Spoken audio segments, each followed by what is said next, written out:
आपल्या सर्वांचा उद्देश एकच आहे, जिल्हा परिषदेच्या शाळेची पटसंख्या वाढली पाहिजे, विद्यार्थ्यांची गुणवत्ता वाढली पाहिजे. सर्वांनी एकत्र काम करूया, त्यासाठी जे काही सहकार्य लागेल ते करू, असं आश्वासन कोल्हापूर जिल्हा परिषदेच्या शिक्षण सभापती सौ शीतल प्रवीण यादव यांनी दिलं आहे.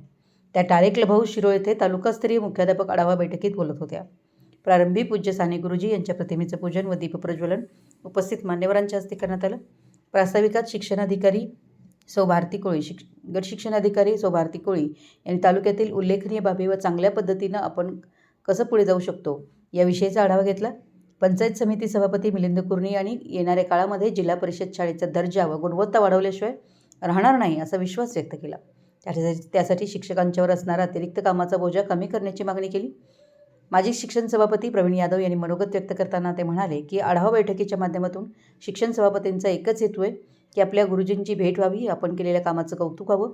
शिक्षक हा समाजाचा मुख्य घटक असतो आणि शिक्षण क्षेत्रामध्ये काम करत असताना माझं गुरुजन कशा पद्धतीनं अडीअडचणीला सामोरं जातो आहे, कशा पद्धतीने तुमच्या सूचना असतील, कशा पद्धतीनं तुम्हाला मार्गदर्शन करायचं आहे, काय तुमच्या सूचना ऐकून त्यावर काही मार्ग काढायचा आहे का, शिक्षण क्षेत्र सुधारण्यासाठी अजून काय आपल्या स्पर्धेच्या युगामध्ये आपल्याला काय करता येतं का, या सगळ्या गोष्टींच्या माध्यमातून या आढावा बैठकीचं नियोजन केलेलं आहे. शिक्षणाधिकारी डॉक्टर मीना शेणकर म्हणाल्या, या स्पर्धेच्या युगामध्ये जर आपल्याला टिकायचं असेल तर दररोज वेगळ्या संकल्पना, वेगळे उपक्रम आपल्याला बघायला मिळतात.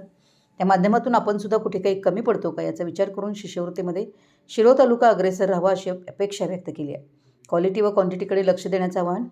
शिष्यवृत्ती परीक्षेसाठी विशेष नियोजनाची आवश्यकता आहे. मिशन अंकुर 15 जून शाळा प्रवेशोत्सव उपक्रमाबाबत हे मार्गदर्शन केलं. शाळा प्रवेशोत्सवावेळी पदाधिकाऱ्यांना शाळा भेटीचं आवाहन केलं. समाज कल्याण सभापती सौ श्रद्धा गायकवाड यांनी मनोगतातून कला कौशल्य विकसित व्हावेत, संवाद साधून दूरी कमी करण्याचा प्रयत्न करण्याचं आवाहन केलं. जिल्हा परिषद शाळांच्या तुटवडा असणाऱ्या भौतिक सुविधा, इमारती, शौचालय, क्रीडांगण याबाबत समस्या आहेत, त्या भविष्यकाळात सोडवण्यासाठी मागणी केली.